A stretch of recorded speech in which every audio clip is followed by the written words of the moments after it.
आम की चटनी खाने वाला ससुराल। पता नहीं क्यों फिर से सासू माँ ने बाहर से सामान लाने से मना कर दिया, और मेरे पतिदेव भी इतने महान हैं कि मेरी कोई बात सुनने को तैयार ही नहीं है। ऊपर से इस दाल चावल ने भी मेरा दिमाग खराब कर दिया है। अब इसके साथ हर रोज कच्चे आम की चटनी भी पीसनी होगी। प्रीति दाल चावल बना रही थी और उसके साथ वो आम की चटनी भी सिलबट्टी पर पीस रही थी। आम की चटनी सिलबट्टी पर बनाते हुए, एक तो रोज रोज इस सिलबट्टी पर चटनी पीसते रहो, इसके अलावा तो मुझे और कोई काम नसीब ही नहीं होता है। वहीं दूसरी तरफ शांति रमेश से उदास होकर कहती है, मैंने बहू को बाहर का खाना लाने से मना कर दिया। हालांकि मुझे भी बहुत बुरा लग रहा है, लेकिन अभी हम कुछ नहीं कर सकते। अभी हमें इन सब चीजों पर कंट्रोल करना होगा। बहू को तो अभी मैं सच भी नहीं बता सकती। अगर उसे पता चल गया तो वो भी बेचारी बेवजह परेशान हो जाएगी, इसलिए मैं अभी उसे कुछ भी इस बारे में नहीं बताना चाहती। कोई बात नहीं, इतना परेशान होने की जरूरत नहीं है। वैसे भी कुछ ही समय की बात है, जब सब ठीक हो जाएगा तब तुम बहू को सारी बात बता देना। वैसे सच कहूं तो भाग्यवान, आज तो मेरा भी कुछ अलग खाने का मन कर रहा है।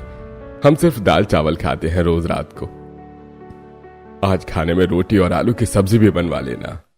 हाँ सही कह रहे हो, चलो बनवा लेते हैं।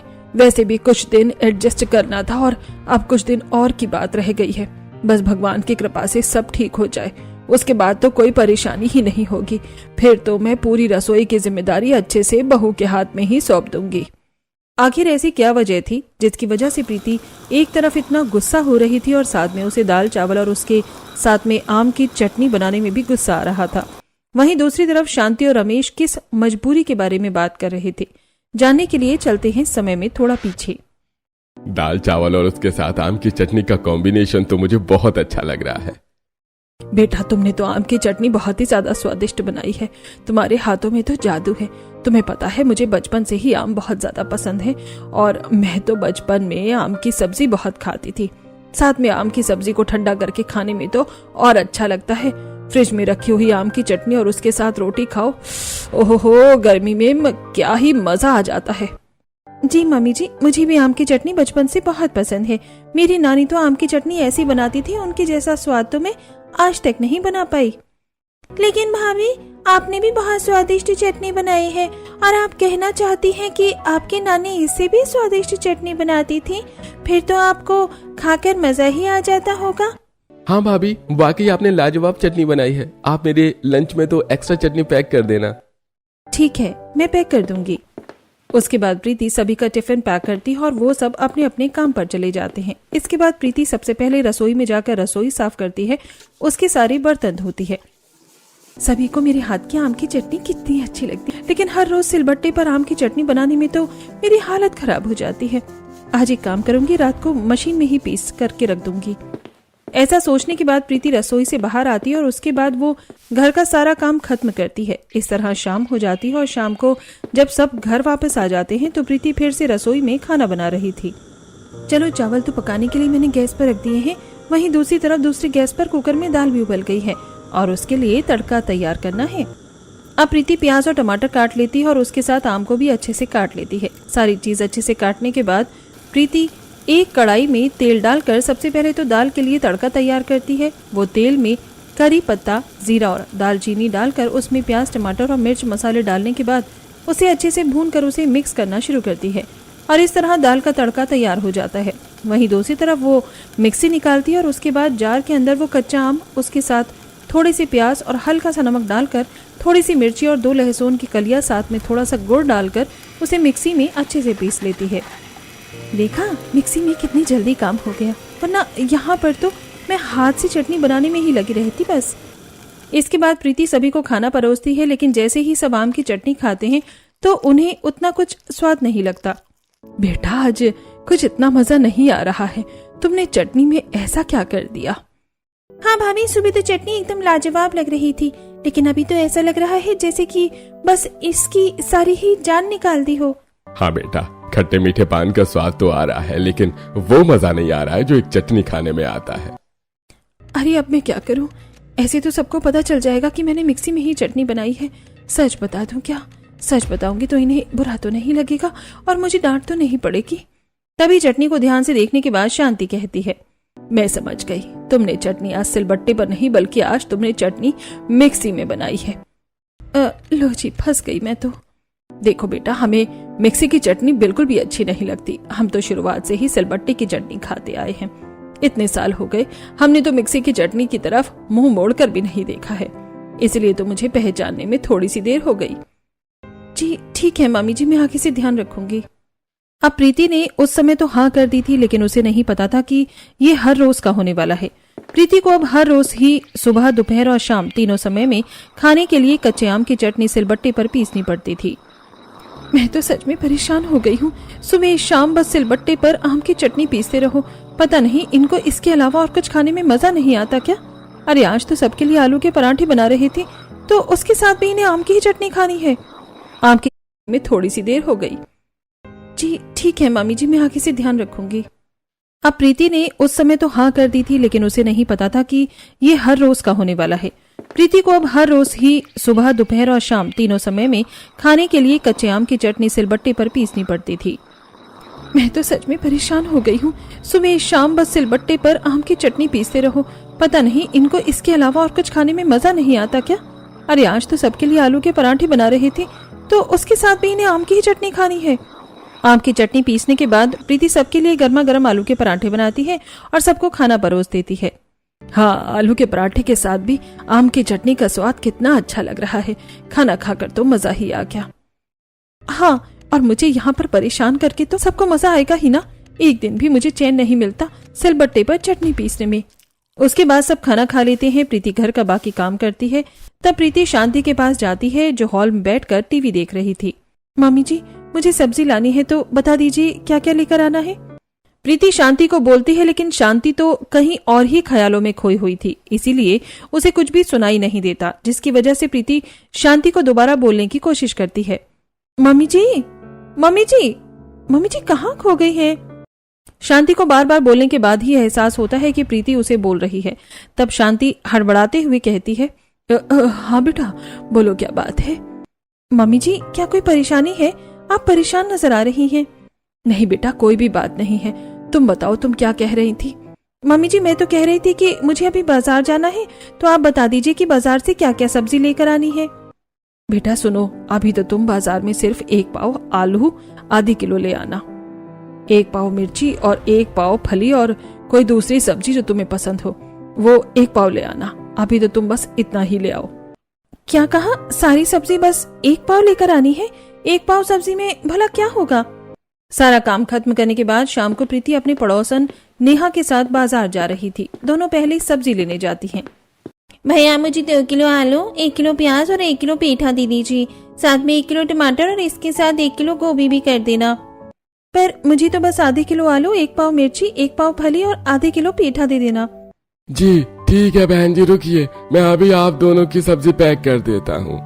वहीं एक तरफ सब्जी वाला सब्जी पैक कर रहा था, तो दूसरी तरफ नेहा प्रीति से पूछती है, एक बात बताओ, तुम इतनी कम सब्जी क्यों लेकर जा रही हो?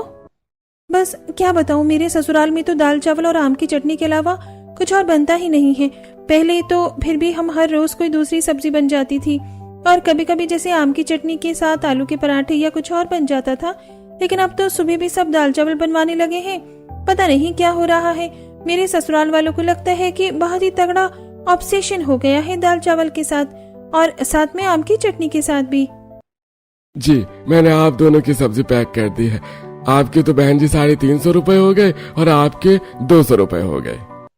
उसके बाद प्रीति और नेहा दोनों सब्जी वाले को पैसे दे देती हैं, और वहां से सब्जी लेने के बाद दोनों आगे जा रही थी।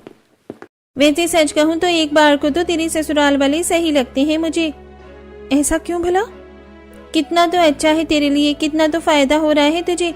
अरे कम से कम तुझे बार बार अलग अलग तरह की सब्जी तो नहीं बनानी पड़ती।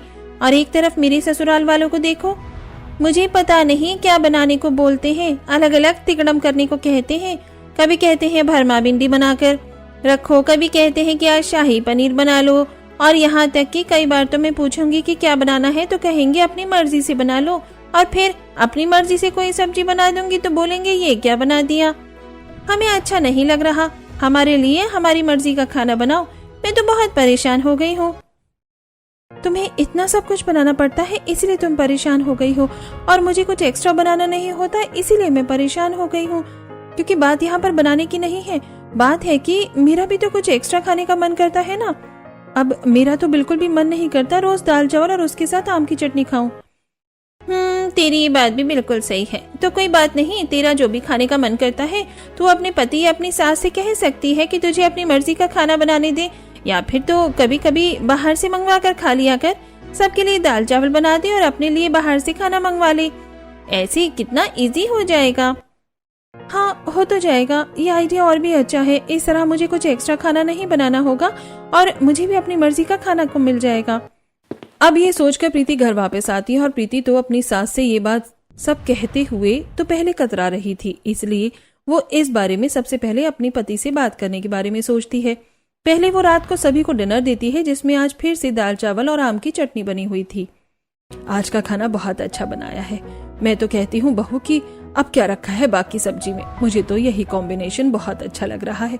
अब तुम हर रोज सिर्फ दाल चावल और आम की चटनी ही बना लिया करना। हाँ, मुझे भी कोई परेशानी नहीं है। अगर ज्यादा मन करे तो सुबह सादे पराठे हो जाएंगे आम की चटनी के साथ, और रात को यह हल्का खाना अच्छा रहेगा।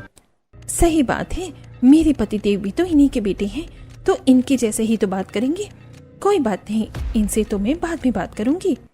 अब सब खाना खाने के बाद अपने कमरे में चले जाते हैं और वहीं दूसरी तरफ प्रीति रसोई का सारा काम खत्म करने के बाद जब रात को सोने के लिए अपने कमरे में जाती है तब वो रोहन से बात करती है। मुझे आपसे कुछ बात करनी है। हाँ कहो, क्या बात है?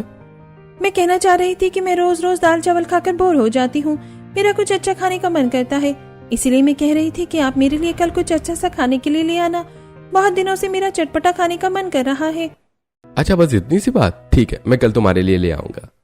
Thank you so much, you are the best. लेकिन सबसे छुप कर लेकर आना, किसी को पता नहीं चलना चाहिए कि यहाँ पर क्या चल रहा है। हाँ बाबा ठीक है, तुम चिंता मत करो। उसके बाद प्रीति सो जाती है और अगले दिन वो खुशी खुशी पूरे घर का काम कर रही थी और इंतजार कर रही थी कि शाम को रोहन उसके खाने के लिए कुछ अच्छा लेकर आएगा। प्रीति रात का डिनर बना रही थी और खुशी से गुनगुना रही थी। वो आम की चटनी बनाने के लिए प्याज और आम काट रही थी। आज मैं ऊपर आसमान नीचे, आज मैं आगे समाना है पीछे, आज मैं ऊपर आसमान नीचे। इस तरह गाना गाते हुए प्रीति खाना बना रही थी। तब उसने सारी चीजें काट ली थी और अब वो सिलबट्टे पर चटनी पीस रही थी। काफी देर तक सिलबट्टे पर चटनी पीसने के बाद उसने जो गैस पर दाल चावल पकाने के लिए रखा था वो भी पक जाता है और उसके बाद वो कुछ गर्मा गर्म रोटी बनाती है और सभी को खाना परोसती है। सब बड़े मजे से खाते हैं। बेटा, हमारा खाना तो खत्म होने वाला है, तुमने अब तक खाना शुरू क्यों नहीं किया? मम्मी जी, मुझे भूख अभी नहीं लग रही है, मैं थोड़ी देर में खा लूंगी। अच्छा ठीक है बेटा, लेकिन समय पर खा लेना। जी ठीक है मम्मी जी।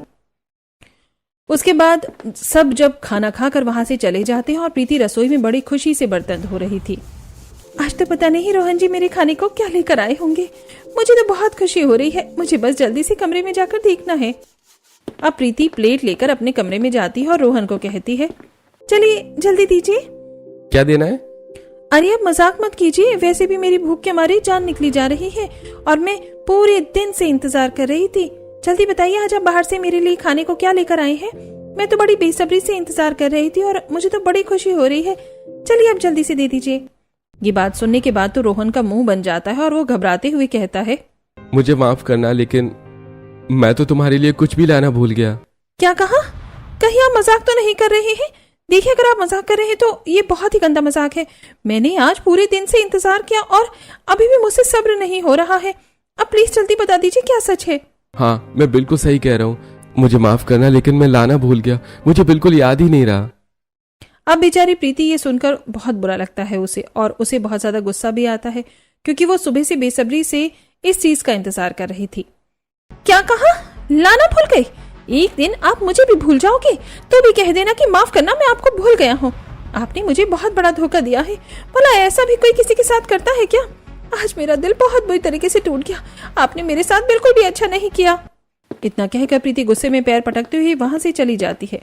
अरे रुको तो सही, मेरी बात तो सुनो जरा। रोहन प्रीति को रोककर समझाने की कोशिश करता है, लेकिन प्रीति नहीं रुकती और रसोई में चली जाती है। प्रीति को बहुत ज्यादा भूख लग रही थी, इसलिए वो थोड़े से बचे हुए चावल में ही दाल डालकर उसके साथ कच्चे आम की चटनी मिलाकर खाने लगती है। कैसी किस्मत है मेरी, सुबह से चाट भल्ला खाने का इंतजार कर रही थी और घूम फिर कर वहीं से फिर दाल चावल पर आकर ही रुक गई हूँ मैं। जब खाना खाकर प्रीति वापस कमरे में जाती है तब रोहन उसे कहता है, अरे बाबा मुझे माफ कर दो, आज तो मैं भूल गया, लेकिन अगली बार ऐसा नहीं होगा। अगली बार मैं तुम्हारे लिए पक्का कुछ अच्छा खाने को लेकर आऊंगा, जो तुम कहोगी वही खाने के लिए ला दूंगा। अच्छा ठीक है, मेरा चाप खाने का मन कर रहा है तो अगली बार चाप और नान लेकर आ जाना। हाँ ठीक है, अब तो गुस्सा थूक दो और आराम से सो जाओ। उसके बाद दोनों सो जाते हैं। फिर वही एक तरफ प्रीति को हर रोज में दाल चावल और आम की चटनी बनानी पड़ रही थी और दूसरी तरफ प्रीति हर रोज रोहन का बेसब्री से घर आने का इंतजार करती और सोचती कि शायद आज तो रोहन उसके लिए बाहर से खाने को कुछ लेकर आएगा। लेकिन ऐसे ही पूरा एक हफ्ता गुजर जाता है और रोहन उसके लिए एक भी दिन कुछ नहीं लेकर आ रहा था। ये सब जानने के बाद प्रीति को बहुत ज्यादा गुस्सा आता है। आप तो बस मुझे उल्लू बनाते हैं। मुझे तो लग रहा है कि मैं आपकी लाइफ में बिल्कुल भी इम्पोर्टेंट नहीं हूँ। आपको मेरे होने ना होने से कोई फर्क ही नहीं पड़ता है। आपको फर्क ही नहीं पड़ता कि आपकी पत्नी आपसे इतने दिनों से कुछ मंगवा रही है और मैं इतने दिनों से बेसब्री से इंतजार कर रही हूँ। हर रोज